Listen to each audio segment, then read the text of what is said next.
Fala pessoal, Matheus aqui do canal Nerd dos Cortes. E seguindo tudo que esse cara fala no curso dele, faturei R$4.000 no meu primeiro mês. Se você deseja ter esses resultados, acesse o primeiro link da descrição. Quando eu te conheci... Eu lembro do dia que a gente se conheceu, Eu sabia? também. Mas você lembra como é que foi? A gente foi apresentado um pro outro, pelo Thiago? Se eu não me engano, o Thiago falou, esse aqui é o Joel, o cara que mais lê que eu conheço, e esse aqui é o Bruno, que também lê bastante. Foi um negócio assim. Foi assim. E foi por livros. E a gente fez um vídeo sobre livros. Aliás, no teu canal, no meu também, acho que foi de livros. Eu queria começar por aí, cara. Livros.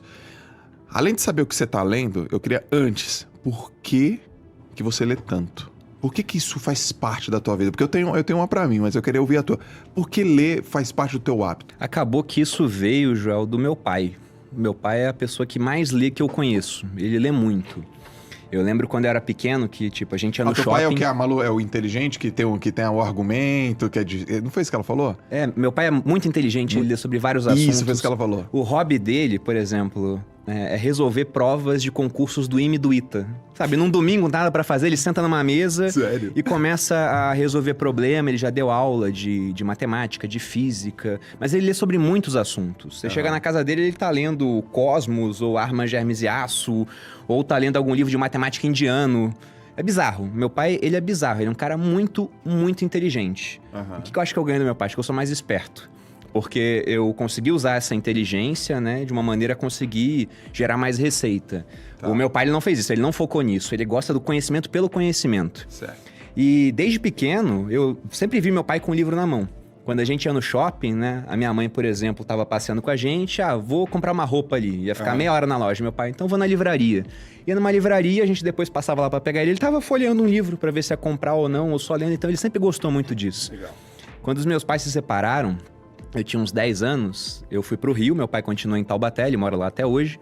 E quando eu voltei pra casa do meu pai a primeira vez pra passar férias lá, era bizarro, assim, porque eu vi que a minha mãe segurava ele de fazer umas bizarrices em casa, né? Ele tinha livro até na cozinha. E aí, quando ele casou com a minha madrasta, ela falou, vamos dar um jeito nisso, que não tem espaço aqui pra ter livro na cozinha. Tirou, mas era um negócio de outro mundo. Eu ia pegar um biscoito, falava, cadê o biscoito recheado? Deve estar junto com Revolução dos Bichos ali naquele armário, dá uma olhadinha ali. E era assim. E aí, tendo esse exemplo em casa, acabou que foi muito natural começar a ler mais. E eu lembro que, quando era pequeno, eu ficava testando meu pai. Uma hora, ele sabia todas as palavras. Eu tava lendo um livro assim, falava, pai, o que é isso aqui? Ele respondia na hora. Eu falei, caramba, ele sabe tudo. Aí eu troquei o livro, peguei um dicionário e fui perguntando pra ele. E ele respondendo. Aí uma hora ele falou, você tá lendo o quê ainda? Eu falei, é o dicionário, né? Ele falou, tá me testando, seu homem de poucas letras, né? Vai ler um livro que você vai aprender isso aí, você pega pelo contexto, não sei o quê. Então foi um exemplo muito grande. E aí, depois disso, eu comecei a ler. Eu tenho uma memória boa. Eu vi que isso me dava vantagem em certos aspectos, porque você começa a ter esse arcabouço cultural e isso ajuda muito a você criar narrativas que podem ser melhor compreendidas pelo público. E também vira um diferencial de marca, assim, né, de competição. O pessoal vê, sei lá, tô em dúvida entre fazer um curso com uma pessoa ou com o Bruno. Poxa, o Bruno ele é bom de transformar coisas complexas e mais simples, com exemplos históricos, com narrativas. E isso as pessoas dão valor, porque elas dão valor há muito tempo. Você pega, por exemplo, no Império Romano, o homem culto era aquele que conhecia os mitos. Então, o cara que ele conhecia os mitos, que ele falava grego, por mais que o idioma fosse o latim do Império Romano, ele era tido como um cara de uma cultura acima. Sim. E isso acho que fica até hoje, né? A gente fica impressionado quando vai falar com um cara e o cara tem um arcabouço cultural muito grande, quando o cara já viu vários filmes, já leu vários livros. E isso é interessante. Eu olhava esses caras assim, até personagens de livros que eu lia, né? Eu tô relendo agora o Conde de Monte Cristo, por exemplo. Certo. E eu olho pro Conde de Monte Cristo e falo, eu quero ser esse cara, pô. O cara sabe tudo, viajou o mundo todo, conhecimento muito grande, né? É um personagem que é do romantismo, né? Difícil chegar, porque é quase perfeito, cara. Certo.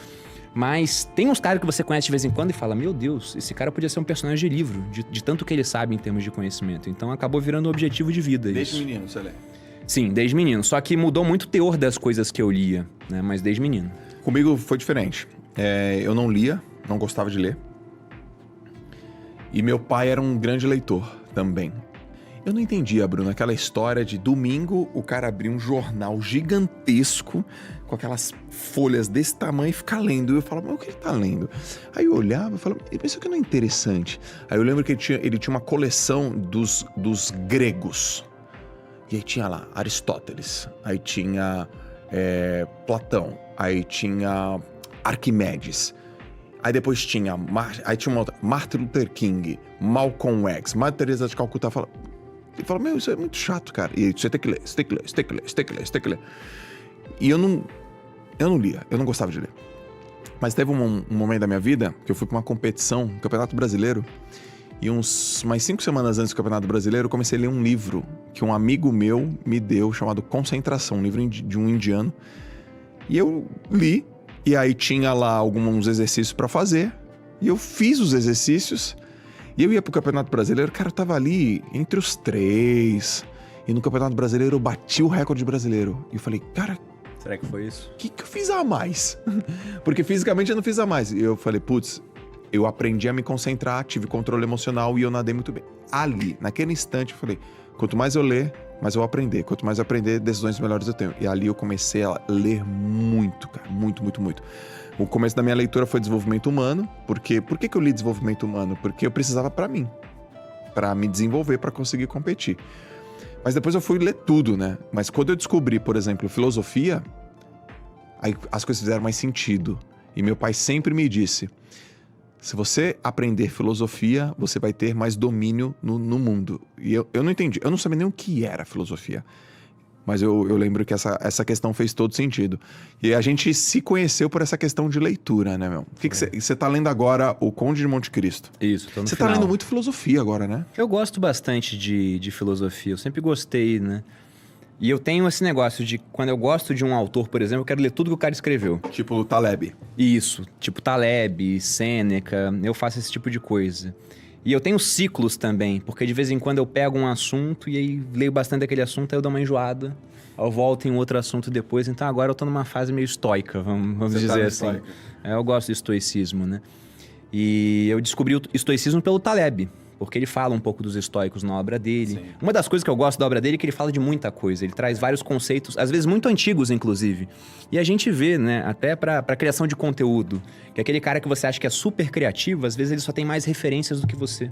Como ele já viu muita coisa, ele pegou exemplos históricos, ele une duas coisas diferentes e sai uma coisa nova e você fala, nossa, isso é criatividade. Sim. Na verdade, isso é pesquisa. Ele tá simplesmente juntando coisas que ele já viu. A primeira vez que eu vi conceitos mais aprofundados do Sêneca foi em Antifrágil. Sim.